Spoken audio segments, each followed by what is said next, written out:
University কর্তৃপক্ষের সাথে কথা বলে এই 4টি হল বা এই হলপাড়ার যে 4টি হল আছে তাদের কেন্দ্র যাতে এফবিএস এ স্থানান্তরিত করা হয় সেই বিষয়ে আমাদের একটা সুপারিশ থাকবে। আরেকটা বিষয় যেটা আমরা গত 2019 সালেও প্রত্যক্ষ করেছিলাম, সেটা হচ্ছে আমাদের বিশ্ববিদ্যালয়ে যে নির্বাচন কমিশনটি থাকে ডাকসুর সময়, তাদের পক্ষ থেকে বিভিন্ন তথ্যাদি তারা পরিষ্কার করে উপস্থাপন করে না। যার মধ্যে একটি হচ্ছে, আপনার যদি ভোট কেন্দ্রে ভোট দিতে যেতে হয় তাহলে হল কার্ড রিনিউ করতে হবে। গত 19 সালে এই অবস্থায়, গত 2019 সালে আমরা দেখেছিলাম যে এই হল কার্ড রিনিউ করার যে ঘটনাটি, হল কার্ড যে রিনিউ করতে হয় সেটাই আসলে ছাত্রছাত্রীরা জানতো না। ফলাফল হিসেবে অনেক শিক্ষার্থীরাই তাদের ভোট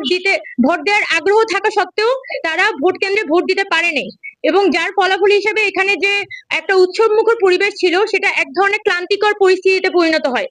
সেজন্য আমরা আশা করব যে ঢাকা বিশ্ববিদ্যালয়ে সেই একই হল কার্ড রিনিউর প্রসেসের মধ্য দিয়ে ভোট দেওয়ার